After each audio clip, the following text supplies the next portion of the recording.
Salam sejahtera saya ucapkan kepada Madam Syatila. Pada hari ini, saya dan rakan saya ingin membuat pembentangan berkenaan dengan company AirAsia. Tapi sebelum itu, saya ingin memperkenalkan diri saya.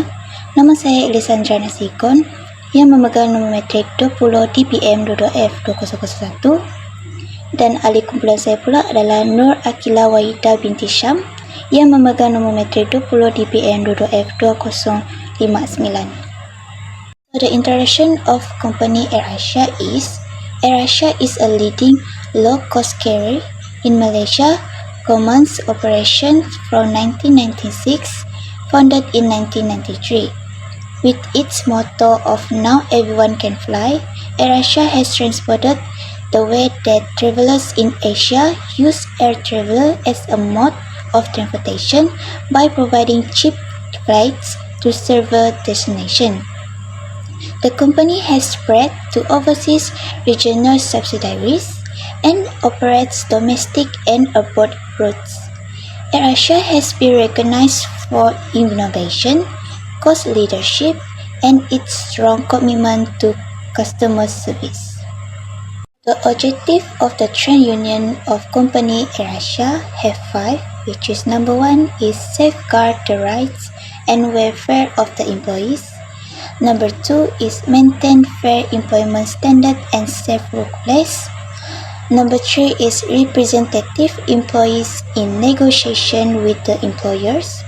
Number 4 is endorse transparency of and fairness in employment decision.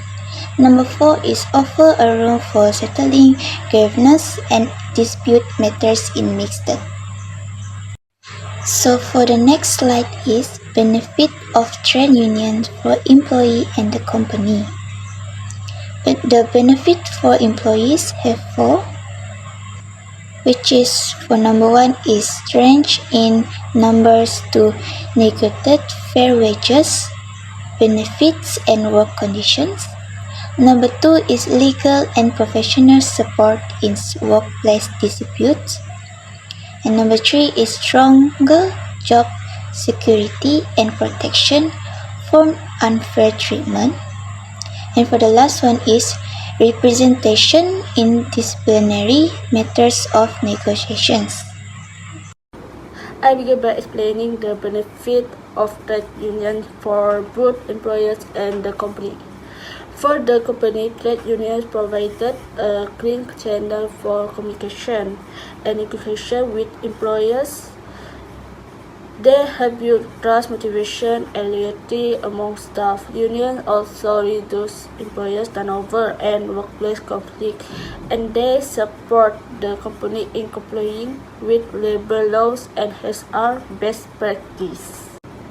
Okay, next let's look at who is eligible to join the union at AirAsia. This includes land staff like pickets, handlers, and check-in agents, cabin crew, technician, maintenance workers, and administrative or support staff. Certain categories of junior or non-executive employees are also eligible. However, high labor management and specialists like pilot may belong to their own association or unions.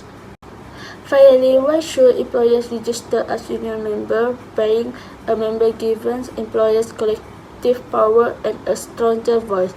They can protect their rights and interests, get access to legal advice, and be involved in workplace discussions that affect them. Most importantly, union membership help protect them from unfair treatment or sudden change in the job term. This is the slide for the scenario. AirAsia pilots, represented by the trade union, are engaged in a dispute with the company regarding pay and working conditions. Specifically, the pilots argued that their current salary are insufficient, especially considering the demanding nature of their job and the recent surge in fuel prices and infections. They also cited concern regarding flight schedule that lead to excessive fatigue and potential safety risks, and a lack of transparency in the company decision-making processes regarding pilot roasting and scheduling. So for the next slide is trade union defense.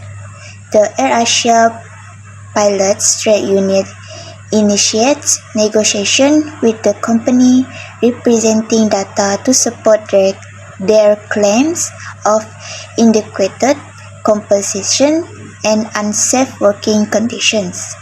They propose a receivable salary structure that reflects the pilot's expertise, responsibility, and the current economic climate. They also request a review of flight schedule to ensure adequate rest period and prevent excessive fatigue.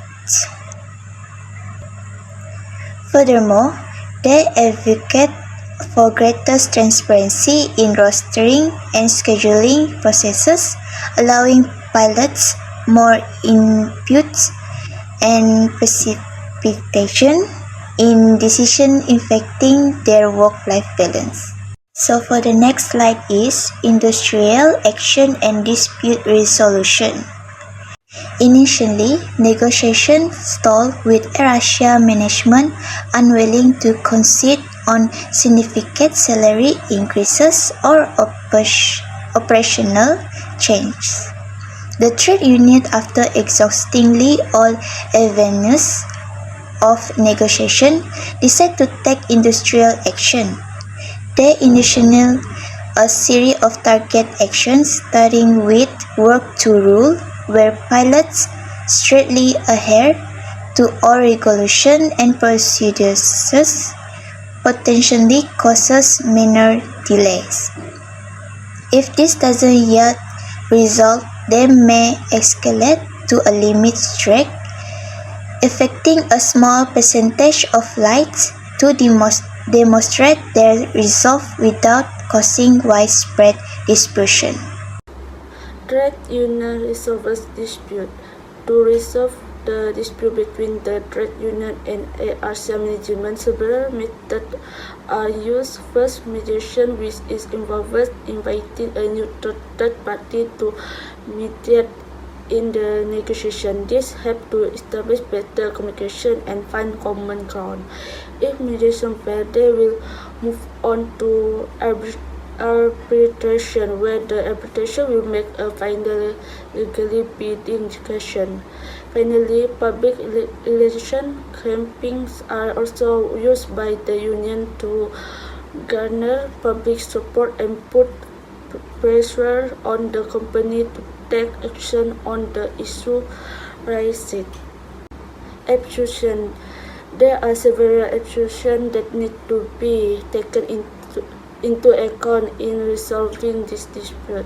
First, the Asia Pilot Union has a strong organizational structure and legal standing. Second, all actions taken by the union are in accordance with existing labor laws. And finally, both parties are willing to negotiate securely and openly and explore methods of amicable dispute resolution. Okay, this slide shows a realistic dispute scenario between AirAsia and its pilot. It illustrates how the union can define the workers' claim, talk negotiation, planned industrial action, and alternative dispute resolution method. The ultimate outcomes depend on the willingness of both parties to compromise. By using mediation and arbitration, the resolution process becomes more structured and reduce disruption to operation. In addition, the public relation element is also important to show the public perception play a role in labor issues like this. Thank you.